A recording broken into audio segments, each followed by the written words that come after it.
always. The market is looking good. The Nifty is up about 60 odd points. It's still too early to say if this is going to sustain or not. Adani Group stocks are seeing a good pullback. Axis Bank is also topping the charts. But the stock that perhaps could be under a bit of pressure is Bajaj Auto. So let's just pull that stock up for you and see how it's doing at the moment. There is weakness in the numbers for sure. The exports continue to be under pressure. In fact, exports have seen almost a 40% fall year on year. Total sales are down 11% at 2.8 lakh units. Let's get the management in. Rakesh Sharma, the Executive Director at Bajaj Auto, joins us now to talk about that. Mr. Sharma, the fall in exports is something that you have been talking about for a while, but there are some reports indicating that you've taken production cuts to the extent of 25%. Is that true? Can you tell us, in the month of February, what has the production cut been like and how long is it likely to continue? Morning, Shreya. Yeah, I read that report, which I thought was pretty perfunctory. And we did not understand where those numbers were coming from and what was assumed. So the Feb numbers have come in, as you can see, pretty much at the same level as December and Jan. And March is also expected at a similar level. And if I compare, not just sequentially, but if I compare how March will probably look compared to last March, we will be around the same ballpark. So there is nothing so dramatic as that report suggested about, massive cuts. In fact, if you dive deeper into the numbers, you will see that, as we have been saying, of course, the exports has been under pressure, particularly Nigeria, which is a very large market. It's the largest overseas market for us. The elections, the results just got announced a few hours ago this morning. But more than the elections, the government had sort of demonetized by printing a new currency, which created huge cash shortages. So there was a double whammy, and the Nigerian business fell far more than what was expected. However, there has been an extremely strong performance in the domestic business, both in motorcycles and CV, which is almost compensated for this 40% drop, which you have just mentioned in exports. And so, the domestic Mr. Sharma, we'll come to the domestic business in a bit. I'm glad to see that piece is improving. But earlier you had indicated that you expect exports to revive July onwards. Would you hold on to that guidance? And apart from Nigeria, can you give us some trends on what the other export markets are doing, like Egypt? Sure. So, the fundamental issue, as we have been saying, is actually, if I keep Nigeria aside, is actually the availability of the dollar now. In most countries, our stock covers are quite thin. Demand is lower than what it was last year, but it has improved. However, there is not enough foreign exchange for international trading.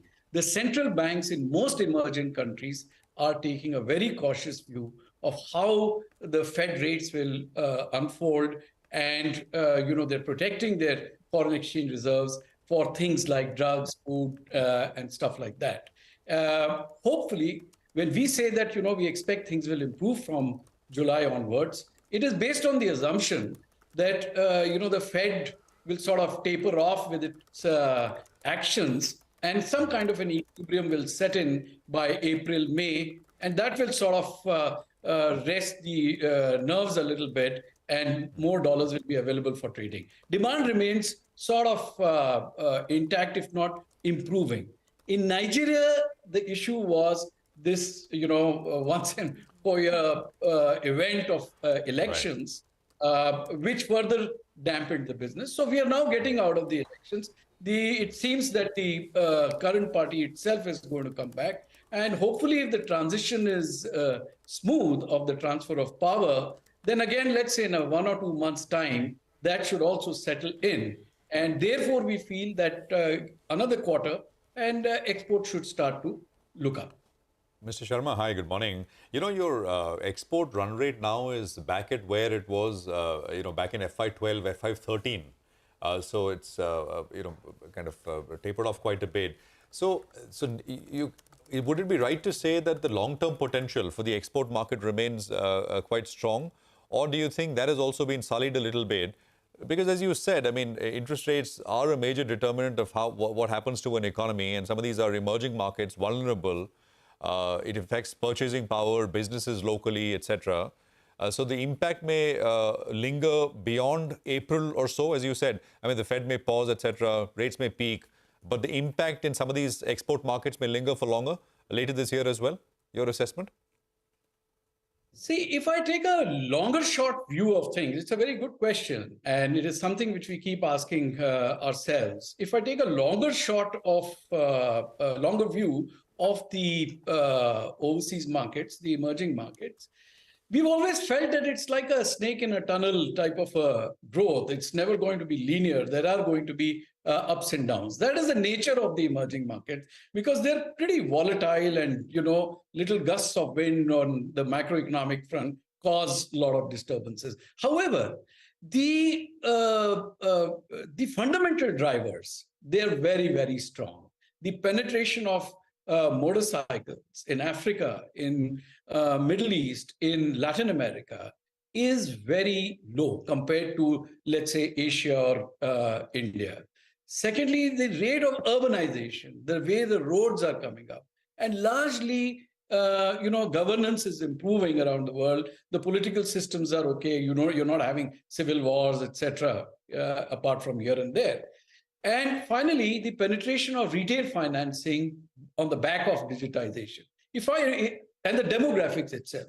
The emerging markets, again, the population is very youthful. And in most of these markets, public systems of transport are way behind. So when you put all this thing together, then you will see that the demand drivers are very strong, and the overseas markets over a period of time will continue to perform. But you've got to have the appetite for volatility, because it will never be a straight line. It will be ups and downs. And we've been through these cycles before, and we feel that the pendulum will swing again. Okay, let's hope on that. But let's come back to the domestic markets then, Mr. Sharma. What's your market share as of now? Are you growing faster than the market? If you could tell us that. I think it was around 17.5%, 18%. So what's the updated number out there? Point number one. Point number two, EV sales. They were at around 2,500, 3,000 odd. You were telling us they're likely to scale to around 5,000 per month in Q4. Has that happened?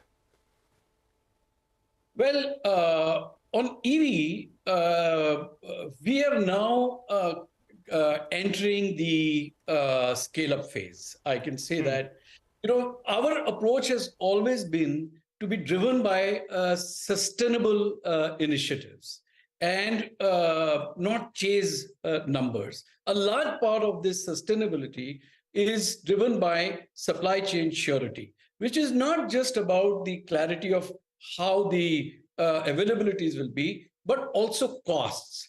And I'm quite happy to say that, we have now completed a lot of restructuring of our supply chain, which gives us clarity of availability of about 10,000 units and over 10,000 units of Chetak kind of products per month now.